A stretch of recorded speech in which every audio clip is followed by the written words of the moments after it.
Sa lahat mga Filipino, be it dyan po sa Pilipinas, dito po sa Malaysia, particularly dito po sa Sabah, very specific dito sa Kota Kinabalu, and of course sa mga Filipino sa ibang parte ng mundo, ang mga overseas Filipino workers, I would like to greet each and every one of us araw ng Kagitingan. The fall of Bataan. Today we are celebrating, ang mga Filipinos, we are celebrating April 9, itong araw ng Kagitingan, and I hope we'll remember our mga forefathers natin who bravely fought during the World War II against ang Japanese forces dyan po sa Pilipinas, particularly dyan po sa sabihin natin Bataan. Ano ba talaga itong okasyon? 84th anniversary natin po. If my memory will serve me right po, no? During the time of President, the late President Quezon, as early as 1935, no, they already suspected that there will be war coming, World War II coming po.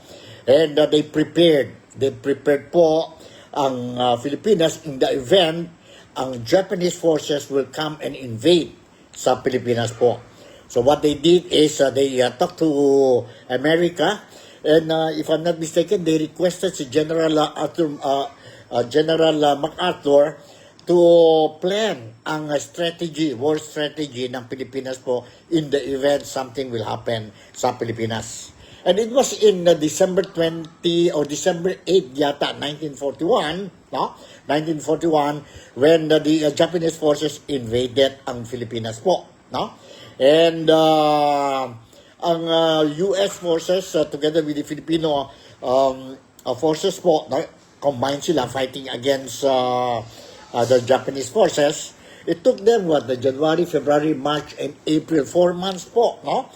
To secure ang Bataan and to hold ang Bataan and waiting for the reinforcement of the United States Army. But unfortunately, it did not happen po, no? Unfortunately, it did not happen, and nag-surrender po ang sabihin natin mga sundalo natin po, mga Filipinos, together with itong mga American soldiers po. And that was the what we call the Death March po sa Bataan Death March po, no? And yun po, that is the history of araw ng Kagitingan po. Today we are remembering ang heroism ng mga forefathers natin po during that time of war, no? The time of war. So, I will be touching on this thing. I will be giving you ang mga mensahe galing sa presidente natin, si President Ferdinand Bongbong Marcos Jr. And of course, ang mensahe din ng Vice President natin, si Vice President Inday Sara Duterte on this very special occasion, special celebration that the Filipinos are celebrating. Today is a regular public holiday dyan po sa Pilipinas. Alright? To start with, nandito po a portion of President Ferdinand Bongbong Marcos or BBM speech or message po, no? When he attended the ceremony this morning dyan po sa Pilipinas. Let's watch and listen to this portion of the speech of President Ferdinand Bongbong Marcos on this very special occasion that we are celebrating today. Nandito po.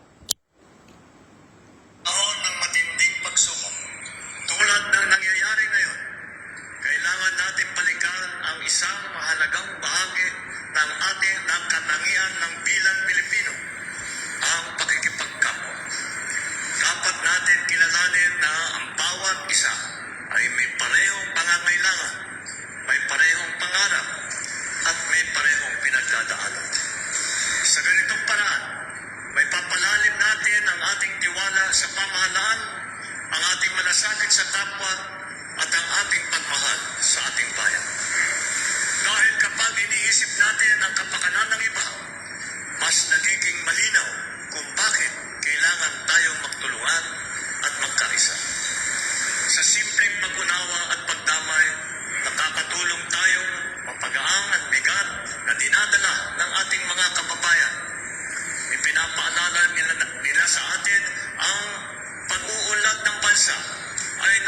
paliwanag sa kung paano tayo nagsusumikap na humarap sa mga pagsubok at bumangon mula rito. Let me once again recognize our veterans who are with us today. For you are living witnesses to history. You are the embodiments of strength and enduring symbols of what it means to serve something greater than yourself. No tribute can ever equal the debt that we owe you. But let this gathering stand as a promise that your service will never be forgotten. Your stories will always be told, and your legacy will drive us forward. Together, we will build a bagong Pilipinas that is steadfast in purpose, united in vision, and worthy of the heroism that today we celebrate. Maraming salamat po at mabuhay ang ating mga bayani. Okay, yun po, narinig natin ang mensahe ng presidente natin, si Pangulong President Ferdinand Bongbong Marcos Jr. And from the President, let's also listen ang mensahe din po galing sa Vice President natin, ang Vice President ng Pilipinas, si Vice President Inday Sara Duterte. Alright, nandito po. Let's watch and listen to the message of the Vice President. Sa Piranya. Assalamualaikum warahmatullahi wabarakatuh. Madayaw, umayong adlaw kaninyong tanan. Magandang araw sa inyo lahat. Kaisa ko ang buong bansa sa paggunita ng araw ng kagitingan. Ngayong araw, binibigyang pugay natin ang mga magigiting na kawal na nanindigan sa bataan. Ang kanilang sakripisyo ay hindi lamang pagpapakita ng lakas militar. Ito ay isang dakilang pagpapatunay ng pagmamahal sa sariling bayan. The Day of Valor reminds us that our freedom was bought at a high price. It is a reminder that the defense of our republic is a continuous duty that falls upon every generation. Today, valor is found in our courage to protect our sovereignty and our discipline to uphold the rule of law. Ang tunay na kagitingan ay matatagpuan sa ating matibay na paninindigan na protektahan ang ating soberanya. Ang anumang pagtatangka ng mga banyagang institusyon na manghimasok sa ating hustisya ay isang tuwirang hamon sa kalayaang ipinaglaban ng ating mga bayani sa bataan. May kakayahan tayong pamunuan ang ating sarili at pairalin ang ating sariling mga batas sa ilalim ng ating sariling mga hukuman. Kagaya ng ating mga bayani sa bataan, huwag tayong sumuko. Harapin natin ang mga hamon ng ating panahon, taglay ang parehong diwa ng katatagan. Paninindigan ang isang matatag, ligtas at tunay na malayang Pilipinas. Isang makabuluhang pagunita ng araw ng kagitingan sa inyong lahat. Mahalin natin ang Pilipinas para sa Diyos, sa bayan at sa bawat pamilyang Pilipino. Syukran. Alright, ayun po ang Vice President natin, si Inday Sara Duterte. Just like ang mahal ng Pangulo natin, si BBM po, si Vice President Inday Sara Duterte also attended a ceremony program dyan po sa Pilipinas. If I'm not mistaken, it was in Davao this morning po. To commemorate ang celebration natin ng araw ng kagitingan. No? Once again, I would like to greet all of you, all mga Filipinos po, ang celebration natin today po. So welcome kayo sa programa natin, Nick Talk, Daria Talk with Nico. And mayroon tayong mga topics that we are going to discuss on Thursday. Thursday ngayon po, April 9, and umpisa na tayo po. The first topic that we are going to touch is, saan tayo po? Okay, let's start about ang gera po dyan po sa Middle East, wherein ang United States of America and Iran, they already agreed for a two weeks ceasefire po, no? Anong ibig sabihin yun po? Ibig sabihin, kung walang bombahan muna, so hoping that ang problema natin ng langis will also be, sabihin natin, ease po. So, unang-una po, I want to share with you po itong video clip na mayroon tayo dito. So at least you will understand kung ano itong ceasefire. Nandito na po. Let's watch and listen to this brief video clip na I prepared for all of you. As AP News, the U.S. and Iran have agreed to a temporary ceasefire after weeks of rising tensions. The agreement is aimed at de-escalating the conflict and stabilizing the Strait of Hormuz, a vital global energy route. Proposal, mediated by Pakistan and supported diplomatically by China, calls for a 2-week pause in hostilities. Iran will suspend defensive operations, allowing coordinated shipping through the strait during the ceasefire. Israel supports the temporary pause if Iran stops attacks and shipping routes reopen. Alright, yan po. Confirm na confirm. Lumabas na ito po sa mga international media as well as dyan po sa atin sa Pilipinas po, no? Ang temporary 2 weeks ceasefire between America and Iran po sa conflict nila. Sa conflict nila. Alright, let me share with you po, no? Itong mga video clips na I prepared para sa inyong lahat. And the next video clip that I'm going to share with you po is, saan na yun, ha? Itong, sandali po, ha? 118, 118, mayroon ba tayo dito, 118?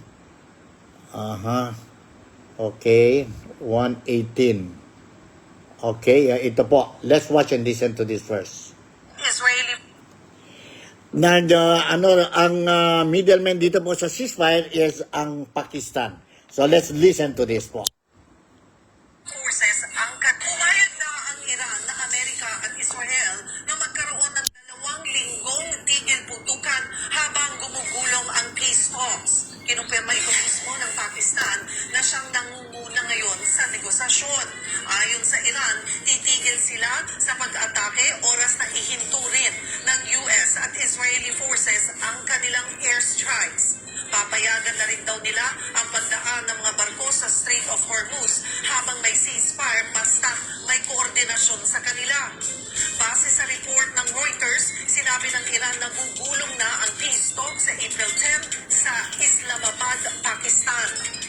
May 10-point peace plan na rin na unang inilatag ang Iran kabilang ang reconstruction ng mga nasira sa giyera, pag-alis ng sanction sa kanila at iba pa.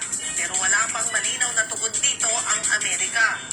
Gayunman, sapat na ang announcement ng ceasefire ni US President Donald Trump para bumaba sa $90 per barrel ang presyo ng krudo sa world market. Yun nga lang, una nang sinabi ng DOE at mga eksperto na hindi pa basta mararamdaman ang pagbaba ng presyo ng gasolina dito sa bansa. Alright, yun po, no? Confirmado na po. And let me share with you another video clip po. Anong ibig sabihin nitong ceasefire para sa mga Filipinos po, sa bansa natin? Anong ibig sabihin yan po? Nandito, let's watch and listen to my, sabihin natin na next video clip, no? Ang next video clip natin is, saan na yun? Ito po, let's watch and listen to this. Hold on. Alright. Nandito. Sandali lang po. Mabilis na naging epekto sa presyo ng krudo ng deklarasyon ng ceasefire ng Amerika at Iran at pagbubukas ng Iran sa Strait of Hormuz na daanan ng supply ng petrolyo. Mula sa halos $110 per barrel, agad itong bumaba sa $94 to $96 Maganda yan kasi mawawala ng kaunti ang anumang uncertainty o walang katiyakan sa presyo ng langis at sa supply and logistics, particularly doon sa Strait of Hormuz. Pero ayon sa isang dating energy secretary, baka tumagal pa bago ito maramdaman sa presyo sa mga gasolinahan sa Pilipinas. Even with Hormuz open, even if we declog the ships that are stuck and all that, you're still talking refinery capacity, you're still talking storage. So, parang naipulo eh. So, you need time to be able to catch up. Diba? So, it will take 30, 60, maybe even 90 days for the flows, the logistical flow to normalize. Ayon sa eksperto, ang tawag dito, rocket feather effect. siya parang rocket, pero pag bumaba, parang feather, dahan-dahan.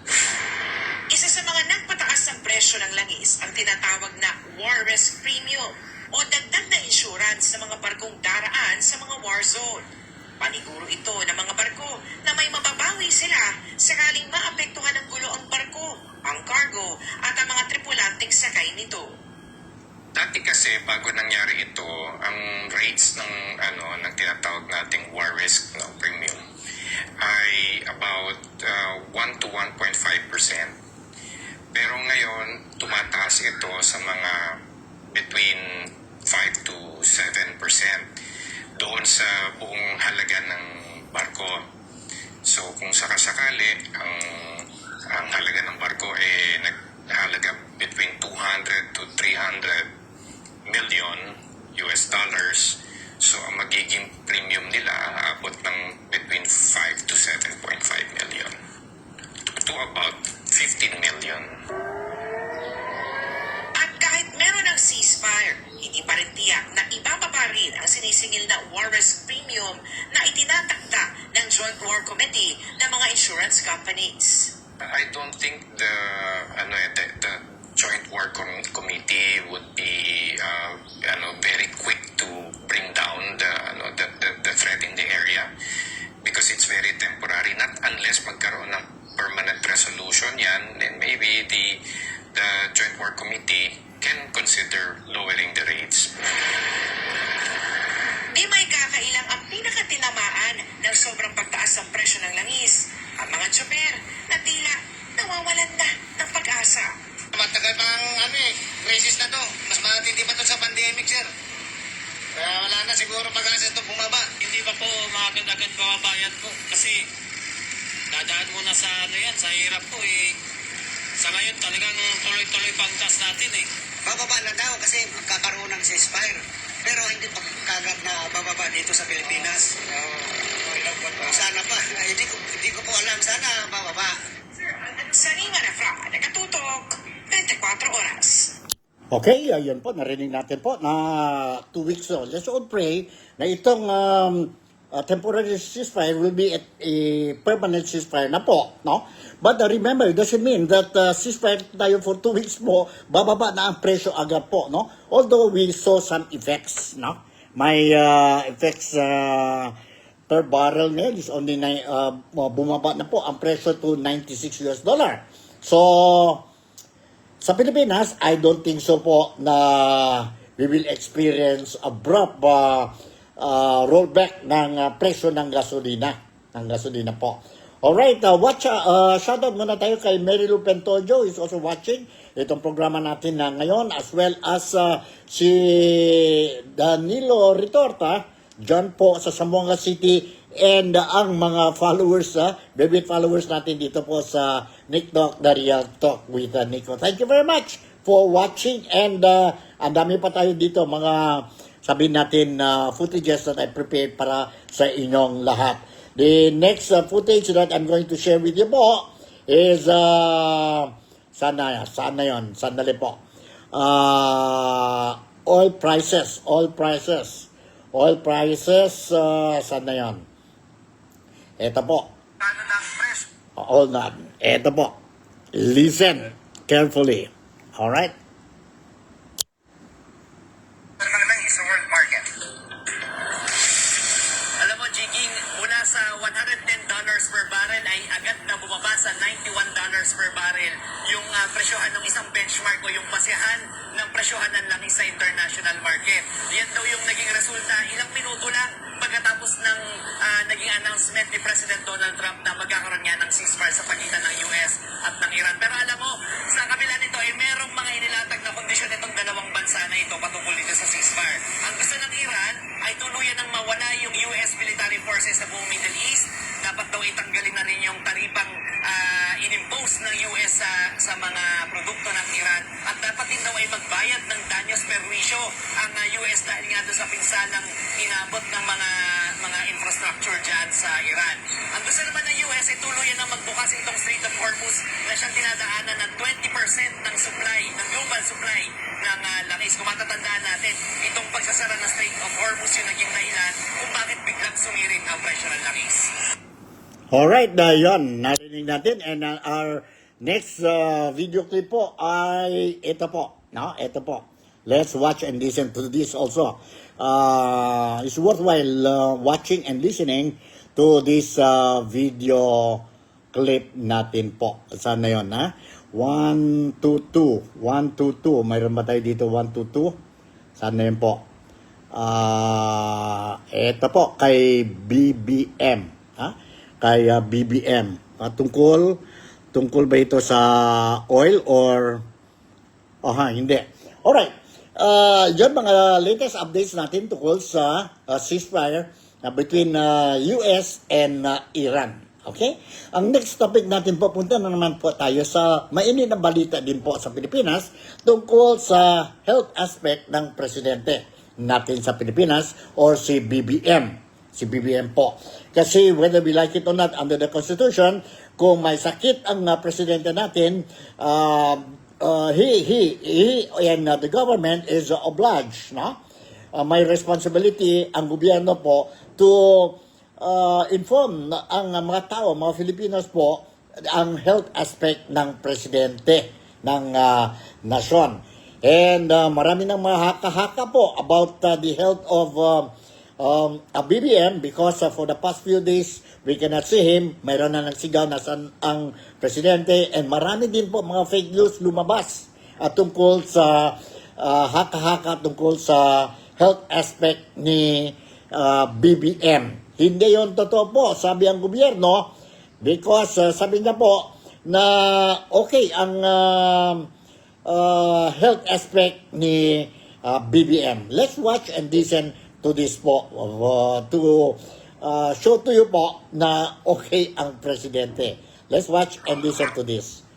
Si Undersecretary Claire Castro together with President BBM nandito po. Let's watch and listen to this. Yung pong masyad.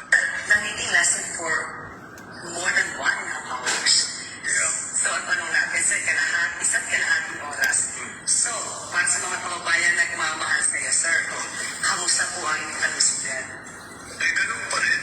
Yun na nga, I'm struggling kasi ayoko tumaba ulit. Nawala na yung taba ko dahil may baka mabalik. So that's what I'm taking care of. But I want to magpapasalamat naman ako sa mga nag-aalala sa akin. Huwag niyo po masyadong siniseryoso. Ano pa naman ang social media, palambiro yan eh. At wala po tayong problema. I'm back to my regular exercise. I've been back to my regular routine for the last 3 months na ito na patuloy ng aking mga ginagawa. Doing my usual, watching my health and making sure that I'm always ready to do the work. So, yung diet nyo, sir, Wala na yung wala nang bawal. Matagal na more than 1 month na walang bawal. Actually, wala naman talagang bawal. Marami na suggestion, iwasan mo yung tubig dito, iwasan mo yung masyadong mantigain. Pero wala na yun. Hindi ko na masyadong naisip na yun. Alright, yun po. Narinig natin kay BBM. Mayroon pa dito po. Ang sagot ni BBM tungkol sa yun na question. Kumusta ang presidente? Nandito po. Let's watch and listen to this po. Ang sagot ng presidente natin sa mga media po. Nandito. Let's watch and listen to this. Talaga naman. Alam mo, yung mga nagkakalat na mga una-una, sagutin ko yung tanong mo. Fake news. Yan. Ang lumalabas lang dyan, ito mga desperado, nag-iimbento na lang ng istorya para gumawa lang ng gulo. Wala naman silang maibibigay, wala silang naitutulong, wala silang kontribusyon sa buhay ng bawat Pilipino, kundi paninira lamang, kundi panggugulo lamang. Kaya huwag po natin, kailangan maingat po tayo. Huwag tayo masyadong naniniwala kung wala namang pruweba na sa kanilang mga sinasabi. Dito sa issue na ito, ulit, fake news. Yan ang pinakamasamang halimbawa ng fake news na kinakalat ng ating mga kung sino-sino man sa po, narinig, fake news tungkol sa health ni ang mga negative criticism or posting dyan po sa social media na may sakit si President Ferdinand Bongbong Marcos. Si President, ang mahal na Pangulo natin po, siya mismo nagsabi na fake news ito. Mayroon pa tayo dito, isang video clip pa po about itong kalusugan ni President Ferdinand Bongbong Marcos po. Saan na yun? Saan na yun? To show to you na okay si President Ferdinand Bongbong Marcos, he attended a function yesterday po dyan sa Malacanang. Nandito po, let's watch and listen to this. Okay? To see is to believe, sabi nila. Okay. Nagpakita at umarap sa publiko si Pangulong Bongbong Marcos sa gitna ng mga espekulasyon sa lagay ng kanyang kalusugan sa isang event sa President's Hall ng Malacanang na live sa RTVM, the Presidential Communications Office at ang pang-social media accounts ng pamahalaan. Pinangunahan ni Pangulong Marcos Jr. ang oath of office sa mga bagong halal na National Executive Officer ng Vice Mayor's League of the Philippines o VMLP, kung saan ito ay nagbigay din ng talumpati na tumagal na halos 20 minuto. Una nang sinabi ni Panas Press Officer at Communications Undersecretary Pierre Castro sa press briefing sa Malacanang na maayos ang sitwasyon ng Pangulo at walang basihan ang ilang kumakalat na post sa social media hinggil sa kalusugan nito at tumapalabas sa publiko na huwag agad maniwala sa fake news. So yun po, nakita natin, he attended a function just recently po to show proof na he is okay. And earlier, I show a video clip sa inyong lahat, sa mga viewers natin po, he attended itong araw ng kagitingan ceremony dyan po sa Pilipinas. And it only shows na he's okay. He is functioning well po. But meron din, nakita ko sa social media po, no? May mga posting din po kanina, nakita ko po. I'm not saying this is true, no? May mga comments lang yan po tungkol sa video clip ni BBM attending ang today's ceremony dyan po sa Pilipinas. Sabi, isang comment doon po na itong video clip daw po na they are showing sa publiko ngayon po, this was taken last year, 2025. Totoo yun o hindi? We don't know po, no? Sana hindi yung totoo. Another fake news ito po, no? Kasi pangit na pangit po to play around with the health of our president. It will just create unnecessary confusions among sa atin lahat, mga Pilipino po, no? So don't just easily believe itong mga fake news na lumalabas dyan po sa social media. In fact, ang gobyerno is repeatedly saying that they will be looking on this kind of fake news sa mga social media and other outlets po. And those who are involved or found guilty, they have to pay the price. They have to pay the price po, no? Tama lang yan po what the government is doing, because no government would like to entertain any fake news po, no? As what I said, it will create unnecessary problems sa atin po. Sa atin po. Totoo naman yan po, no? So sana wag naman po ganyan para for the sake of sa ating lahat po, please avoid this thing. And nandito pa rin po another video clip about ang mahal na Pangulo natin. Let's watch and listen to this. Let's watch and listen to this po. He is well. Wala raw iniindang sakit si Pangulong Bongbong Marcos ngayon sa harap ng mga bali-balitang na-ospital na naman ang Pangulo. Ayon kay Palace Press Officer Claire Castro, wala nang kahit anong epekto ang diverticulitis diagnosis ni PBBM noon dahil nag-iingat na ito sa mga kinakain niya ngayon. Sa kasalukuyan, wala raw nararanasang hindi maganda ang Pangulo. Kahapon, pinulong niya ang Uplift Committee o ang piling cabinet secretaries na naatasang tugunan ang krisis sa langis. Pinag-usapan ng komite ang mga rekomendasyon ng Development Budget Coordination Committee tungkol sa excise tax reductions na nakatakda pang i-anunsyo ng Pangulo bago mag-Biyernes. Ngayong araw naman, kapulong ni PBBM ang Private Sector Advisory Council, isang patunay daw na walang katotohanan ang mga pinapakalat na fake news na may sakit siya, kaya hindi pa nagpapakita sa publiko. Matatanda ang ilang araw na wala sa mata ng publiko si PBBM nang ma-diagnose ng diverticulitis. Nitong Holy Week lang, muling koneksyon ang kalusugan ng Pangulo matapos mapansin ng ilang vloggers ang Easter Sunday photo ng First Family.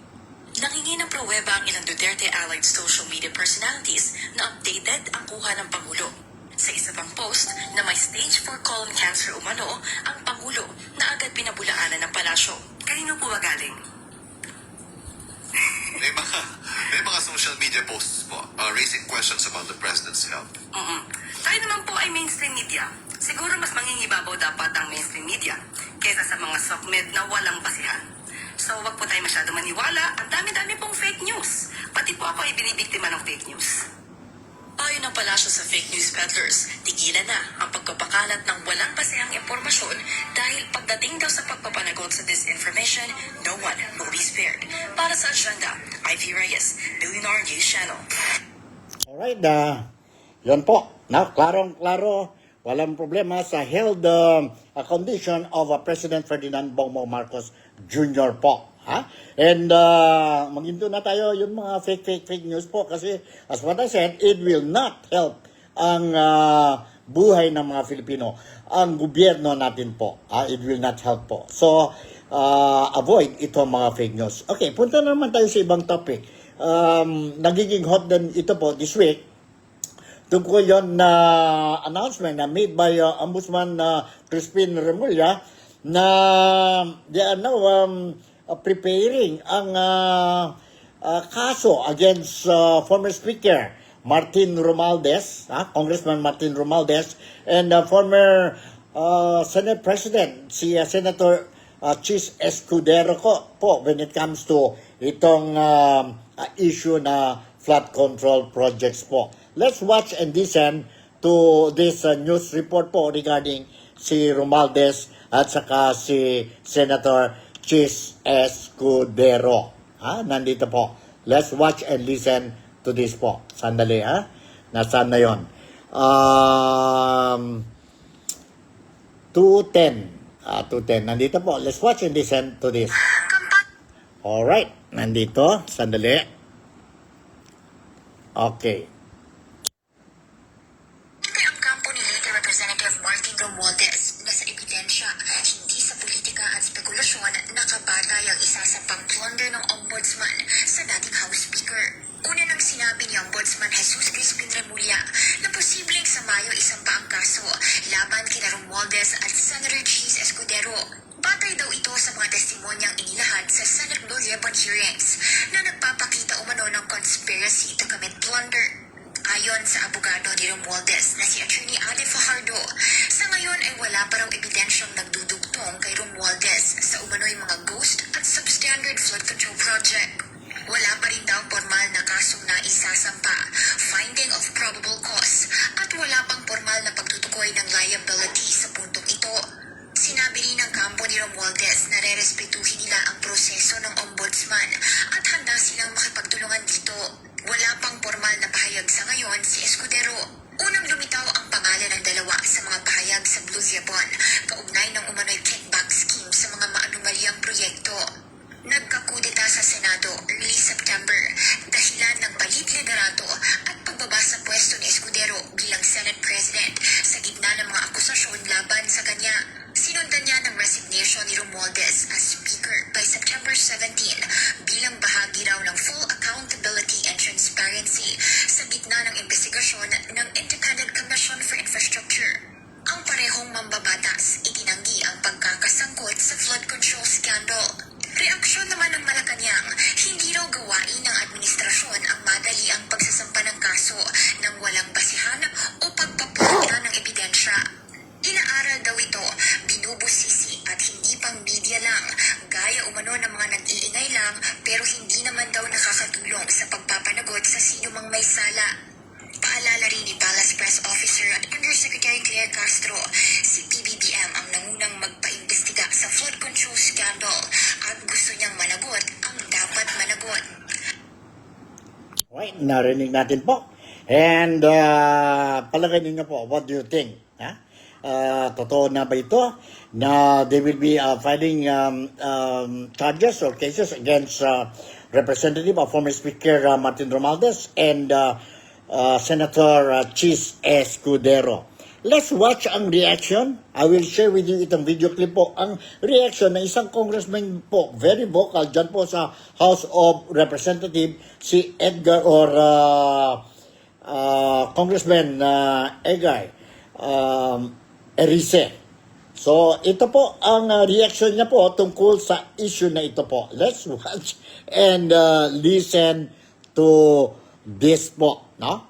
123. Sana yung 123 po. Let's watch and listen to this. 123 po. When she was asked to comment during a TV program ni Pinky Web po, no? Very well-respected broadcaster and TV show host dyan po sa Pilipinas. Ito po, let's watch and listen to this. That plunder charges are being readied against the former Speaker, Martin Romualdez, and the former Senate President, Chis Escudero. What's your reaction to that, sir? Ay, marami ng pako na napako. So, ano na yan, hindi na kapanipaniwala. You don't believe it at all? No. Because? Kasi, yung 19th Congress, lahat involved eh. Lahat involved ng yung leadership, both houses and Senate and the House. Involved yan. So, yung cabinet members, involved yan. So, kung may kakasuhan nila, ang daming kakasuhan. So, hindi na ako naniniwala dyan dahil sinabi na nga, no, si Presidente na mismo na ako na may makukulong December 15. Ang dami ng pinangako, yung ICI. Hanggang ngayon, wala pa yung reports. It's with the DOJ and the Office of the Ombudsman. Yes, pero hindi mailabas yung report eh. Tapos yung Independent People's Commission na pinangako ni Presidente na ginawa niyang priority legislation, hindi rin naman natuloy. Marami siyang mga reforms na pinangako para pagtakpan itong the greatest heist in the history of national budget and infrastructure, hindi naman natupad. So, hindi rin matutupad yan. Why do you So, klarong-klaro po, si Congressman Erice do not believe na matupad itong mga announcement made by Ombudsman on the filing of plunder cases or charges against former Speaker Martin Romualdez and of course ang sitting senator si Chis Escudero. Mayroon pa siyang isang video clip dito po. Let's watch and listen to this po. Ang follow-up question sa kanya po. Kay Pinky Web. Let's watch and listen. If you're saying that hindi po ito matutupad ay sinabi po ito ni Ombudsman Boying, and yet also saying that they may file the charges by May. Well, let's wait and see. Pero hindi ako naniniwala. Alam naman nila yun. Alam ni Senator Chis, alam ni Speaker Romualdez kung ano nangyari. Hindi naman mangyayari ito without the cooperation of certain cabinet members. That's why even Senator Ping Lacson refused to invite Executive Secretary Lucas Bersamin and Adrian Bersamin, despite na siya mismo nagsabi na involved ito sa itong dalawa na ito sa flood control mess. Wasn't Adrian Bersamin invited together with Trigib Olaivar, pero nagpakita po si Trigib? No. Adrian Bersamin was never invited by the Blue Ribbon Committee. I'll look into that again. Only Olaivar and I think Bernardo. Yusek Bernardo. Yes, Yusek Bernardo. The oral argument.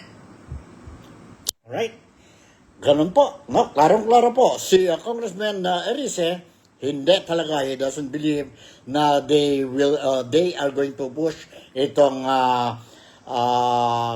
kaso kay former House Speaker Martin Romualdez. Ang mga tao po, we want to see this Martin Romualdez or Representative Martin Romualdez will be put behind bars because many of the Filipinos really believe that Saldico, former Congressman Saldico, will not be able to do all this scam involving trillions of pesos po without the knowledge or even approval coming from his speaker, former Speaker Martin Romualdez. And at the same time, karamihan din mga tao po, mga Filipinos, they also believe that, of course, he being the first cousin of President Ferdinand Bongbong Marcos, so definitely, BBM has knowledge of what is happening dyan po sa flood control project scam. Sa flood control project scam.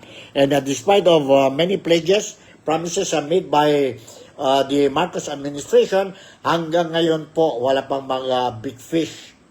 Big fish po na kulong ang gobyerno. Lahat lang sila mga salita.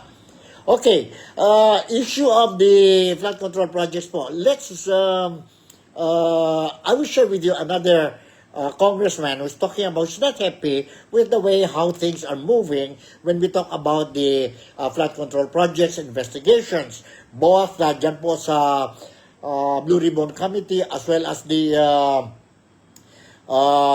itong dating defunct internal or independent criminal Independent Commission for Infrastructure or ICI po, no? And let's listen ang mga reaction on comment made by the son of Senator Rodante Marcoleta, si Congressman Marcoleta po, when he was interviewed just recently po. Nandito, let's watch and listen to his statement po. Hold on, sandali po.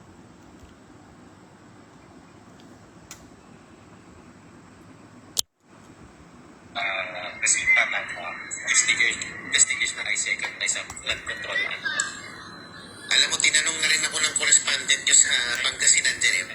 Ang sinabi ko, kung ano man yan, kailangan nyong i-release sa publiko. Ano man ang report na yan.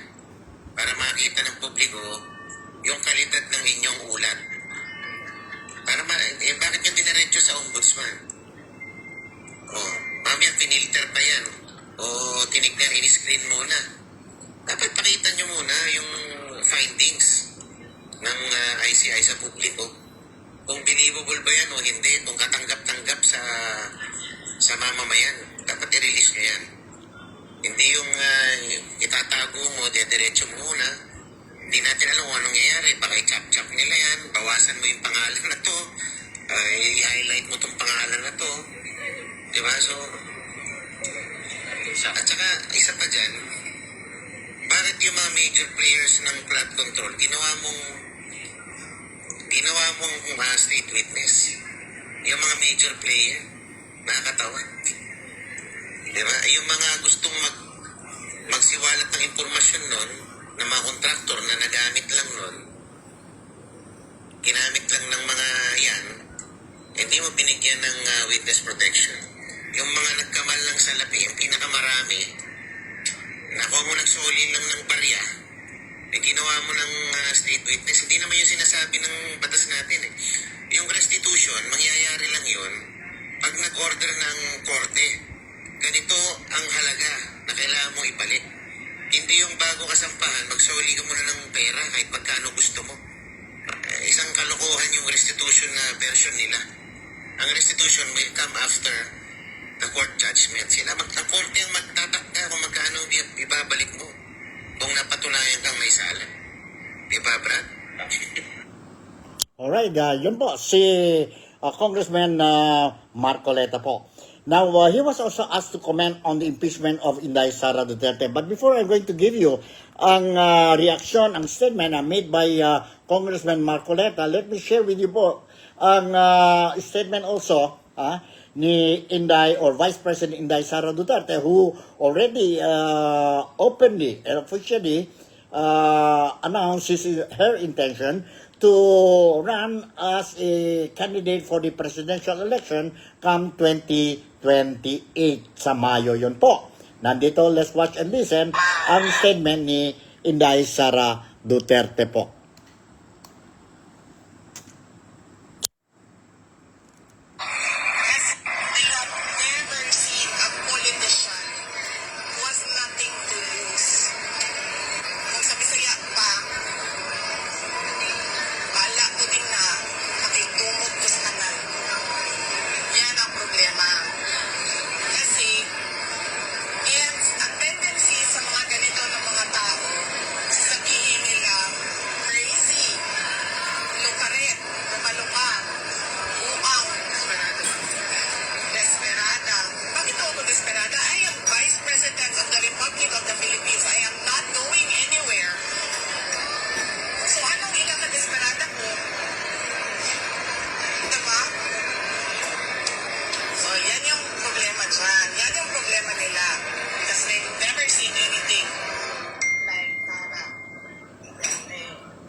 Narinig natin si Inday Sara Duterte. Okay, let's go to the statement made by Congressman Marcoleta, no? Tungkol sa impeachment. So let's watch and listen to this po. Tungkol sa impeachment. 124. Sana yun, 124. Nandito po. Let's watch and listen to this. Okay? Sa tingin ninyo ang mangyayari sa impeachment laban kay VP Sara? Lulusot kaya ito sa Kamara Sales? Sa tingin ko, they will be able to muster the 106 votes requirement to be able to transmit the articles of impeachment to the Senate. Madali lang ang 106 eh. Kasi nung butuhan sa sufficiency and substance, naka 54 na sila eh. Ita times 2 mo lang yun. 1:1. Di easily, maano nila yun. Kaya lang, ibang ball game na yung pag sa Senado. Kasi you need to convict the Vice President with 16 votes. Ewan ko, medyo mahirap. Mahirap nilang makuha siguro yung numero na yun. Pero sa House of Reps, kontrolado nila ang ang pacing dun eh.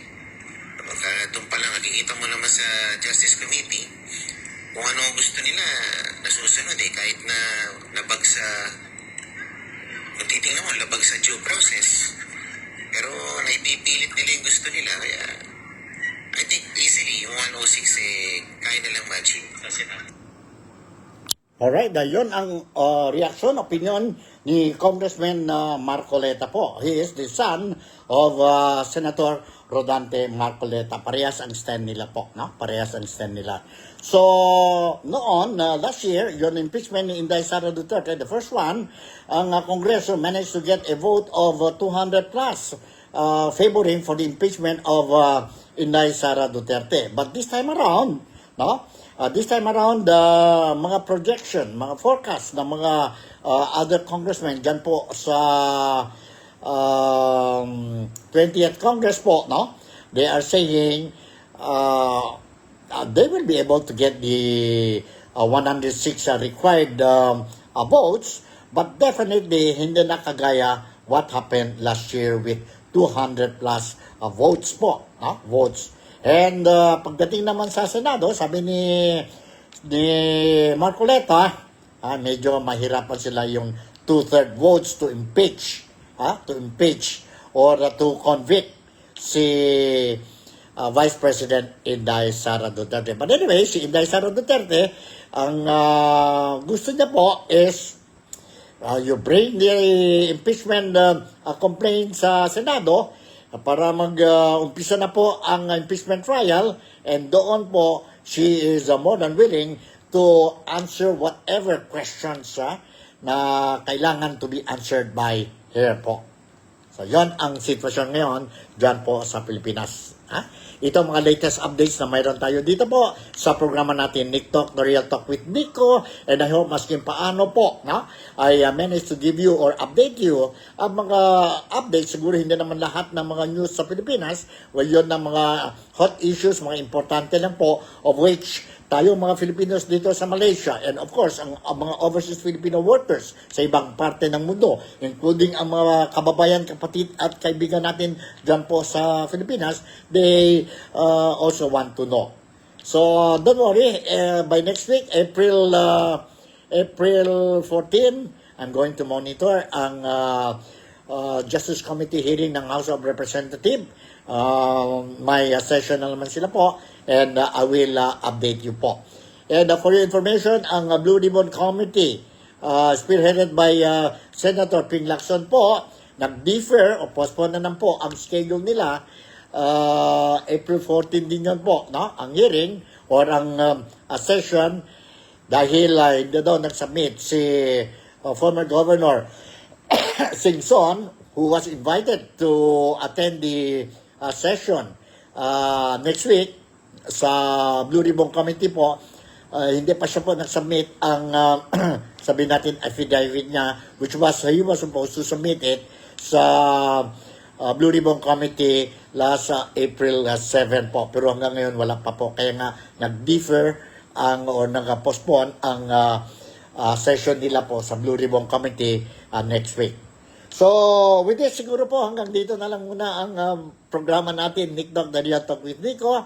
And once again, I would like to say thank you very much for making me a part of your day today. Malaysia, Sabah, Philippines, God bless us all. Ingat tayo po. And let's all hope that ang presyo ng gasolina will roll back po, kasi nahirapan na ang mga Filipinos po. We hope that not only in the Philippines, we will have peace, dito din po sa Malaysia, and of course, peace on earth. Malaysia, Sabah, the Philippines, God bless us all. I'll see you in my next episode. Bye, and I love you all.